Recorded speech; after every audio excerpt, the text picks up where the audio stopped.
Hi, I'm Wenderlynn, permaculturist, designer and educator. This is the second of my vlogs on permaculture and mental health, how I'm using permaculture to help support my mental health. I hope that through these vlogs I will be able to share with you tools and techniques that I have used and are using to help support your own mental well-being. This is the start for me of sharing my experience in this way, so please bear with me as I progress these short films, videos, whatever you want to call them. I'm not great at technology, so I'm doing the best I can, but in true permaculture thinking, I'm just using what I have to do what I can. And the most important thing is that I need to be present and follow that process. So just using my phone and a little old stand, I'm wanting to share with you my experience, my lived experience. So first of all, this vlog, I thought I would just go through with you about the permaculture and what it is. And my last vlog, it was something I felt I had to share quite instantly. And as like any system within permaculture design, it's always evolving, and it's not really about the end game where you're getting to. It's about the process and the things you learn along the way. Permaculture is more of a philosophy, really, and it's something that you use in what you do. I think a lot about permaculture. It's underlined by 3 ethics. That's earth care, people care, and fair share.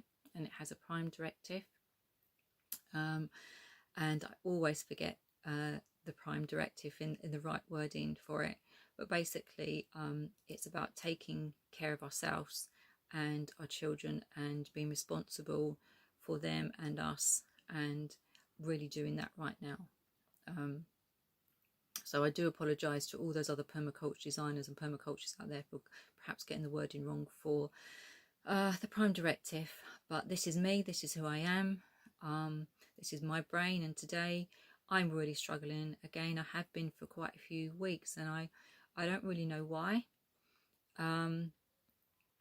I was really on and up after having 6 months therapy with a great therapist.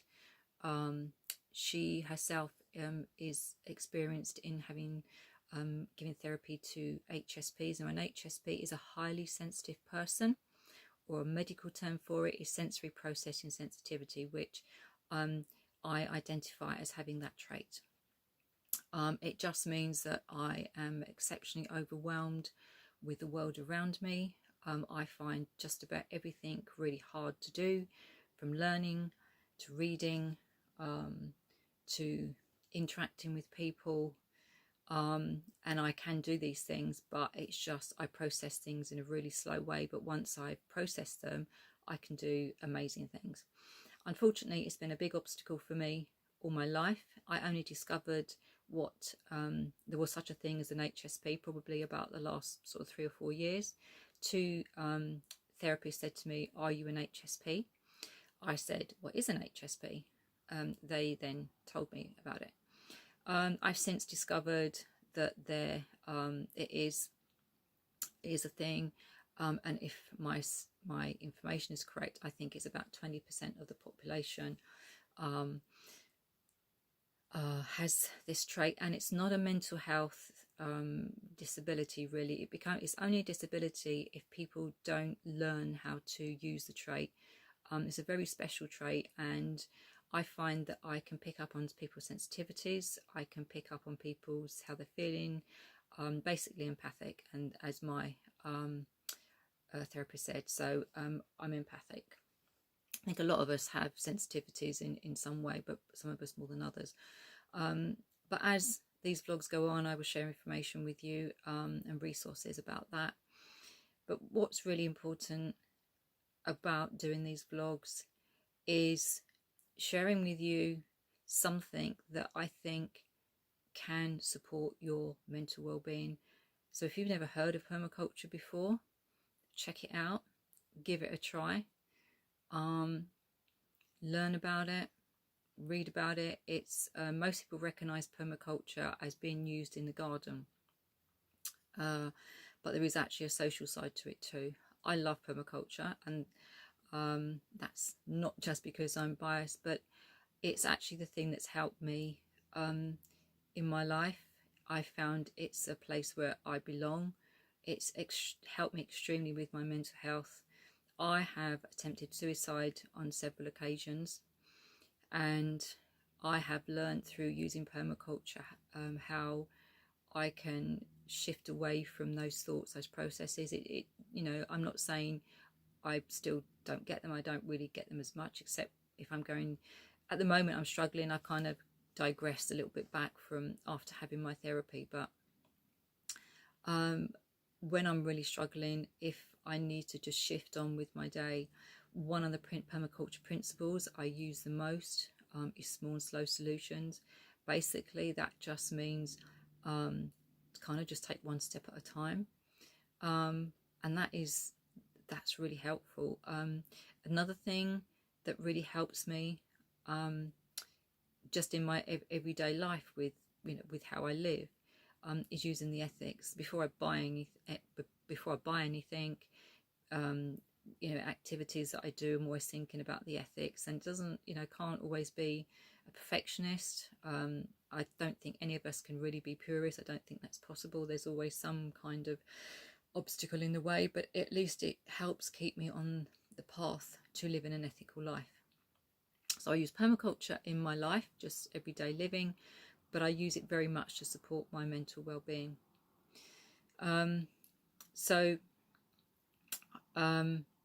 In fear of repeating myself, permaculture is a natural design science that mimics the patterns of nature, and we can use these patterns to help us create resilient and regenerative land-based systems and community systems too. It can be very complex when you're learning about it, and a lot of people feel that it's too academic, but it's not. Once you start to understand it, and once you start to get down to the nitty-gritty of it, that actually there are ways of learning about permaculture, and I think anybody can actually learn about it and use it in their life. And it's not going to be for everybody. Nothing always is. But so that's just really kind of an overview that I hopefully helped explain a bit of what permaculture is. We do run introduction to permaculture courses if you're really interested in learning about more. Like I say, it's a design science, so it's looking at how we can design resilient systems, and that's what's really important, how elements all connect together. It's not about one element, it's about how they all connect together. And I guess we can look at that within ourselves, how our different personalities and the things that we do, how we look at how we've all got different sides to us, so how do we use those to help us shift forward. So basically I just wanted to read a couple of things to you. So I find one technique I use if I get really stuck is to write some things down. So excuse me, but I'm just going to read some bits to you in the hope that that will just be the kind of end to this vlog today. I'm going to try and do a couple of these vlogs a week. Again, it's using the principle small and slow solutions. If you have any questions, please do email, put comments onto the YouTube channel if you're viewing this on YouTube, or comment on the Instagram page, Facebook, in whatever social platform you're viewing this. Please feel free to ask questions and comments, and I will try to answer them the best way I can. So excuse me while I go over to my notebook. So for me, I wrote this down the other day, and I just really wanted to share this. So this, for me, sort of emphasizing the whole permaculture mental health thing. And I don't, from a permaculture mental health thing, I'm not always using the design process to actually help me get through my day when I'm doing it. I think that's where it is something that I just use in what I do. And it isn't just about tools and techniques. It's about the essence of permaculture. And like I said, it's a philosophy. It's a philosophy for a better world, to have a connection to nature, to be enchanted, to be playful and creative, and really connect with that childlikeness that we once had when we were small children. And it takes me back to that, and it helps show me and opens me up to something that's inside of me, that I didn't really know that I had, or that I knew that I had. It gives me a connection to everything. Gives me a connection to the inner self, to the zone 00, and really a connection to being one with everything. And what I did want to share was just an experience that I had yesterday, I think, actually. And I thought it was quite funny how I was randomly doing something, and I have this habit where I shake clothes, and I shake things to get to sort of change the energy from, if it's like something I might want to put in a drawer, like it was a belt. So I had a belt and I couldn't wash it, so I give it a shook, and for me it's like cleansing the energy, if you like the atoms on it. I don't know, maybe I'm just being silly, I don't know, but it's just a little process. It's a habit that I have, that I do, and for me, I've cleansed that item, I've cleansed that thing before I can put it away if I can't wash it, or if I don't need to wash it. I've only had it a couple of days and I just want to wear it again. And so it's like an energy shift kind of thing, really, with it. But again, I'm just going to read from some notes that I actually wrote down about this. But when I was doing this, so it was about that I was doing this with, it was really interesting where the thought took me. And I suddenly randomly thought about an experience when I was a child. And what happened was when I shook the belt, the buckle actually hit me on the back of the hand. And then suddenly it took me to an experience that I had with my father. And he used to use a belt to punish me. So what he would do, he would take the belt, double it over, and then grab the ends and then push them together to make like an oval kind of mouth shape. And he'd make me put my hand in that, and then he would straighten it out. And that was his way of punishing me, if you like. I can't remember for what reasons they might have been, but it was just something I experienced as a child. But it was really interesting how, for some reason, I just randomly went there. So I identified this bout with that particular behaviour the experience that I had as a child. So I guess there was a pattern that had been formed with this bout and my experience as a child. So a thought process had been formed in my head. So that, that's obviously still there. And I think sometimes we don't always know why we are thinking particular things. We don't always know why we're going down a particular route in our lives until something like that might happen. And this is where we start to have these behavioural patterns, and we go through spirals of erosion, or we go through spirals of abundance with them. I mean, obviously in this instance, for me it was like a spiral of erosion where I kept going through this sort of same thought process. And up until I had my therapy, I discovered I had PTSD, and a lot of things that happened to me were based in my childhood. So there was constantly this school process, there was constantly this home process. And my therapy helped me shift all those thoughts, but they're still with me, but not in a way where they're consuming and I can't shift forward in my life. I just know they exist. So I guess they've become part of my psyche. But they were patterns that stopped me from doing things. I felt like I wasn't good enough. That why did somebody need to do these things for me when I was a small child?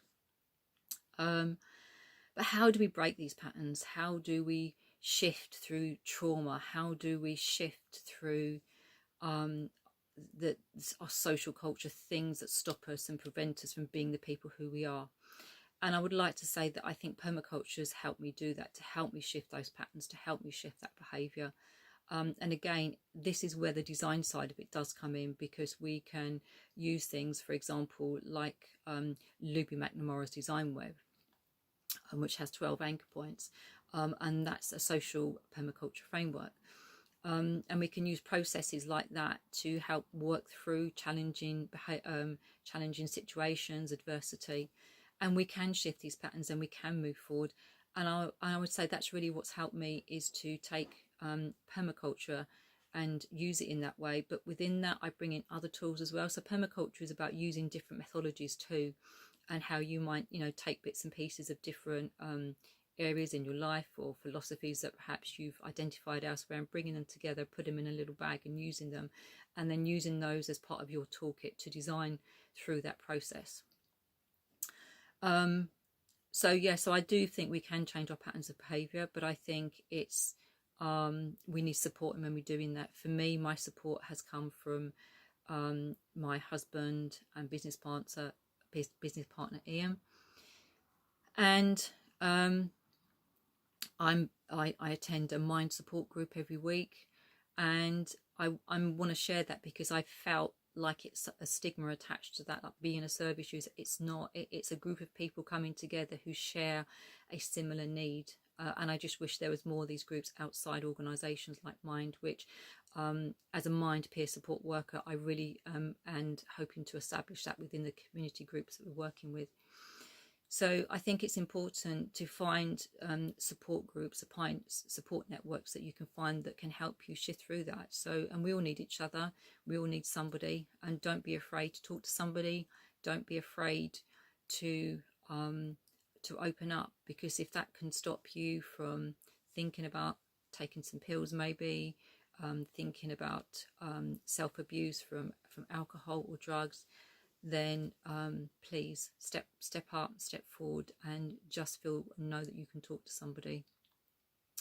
So I want to end this vlog today. It's been a long one, I know, but I thought it's really important to share things with you that I didn't share in my last one, which thank you for those of you who responded to that and was a bit concerned. I was okay, and it's in those moments that I really feel it's important to share. There shouldn't be stigma attached to people sharing poor mental health and the problems they're having. It's okay to do it. It is okay to share with people how you're feeling, and just let people know what you need and what they can do for you. So thank you for listening. Thank you for watching. Your feedback on this vlog and the last one would be really helpful. Let me know what you liked. Let me know what you want to hear more about, and I will do my utmost to actually share that with you. So take care of yourself, and know that you're not alone, and that there are others out there that are like you, and they need you, and you probably need them too. So, but you're not alone. So take care, and take care in this heat. Bye bye.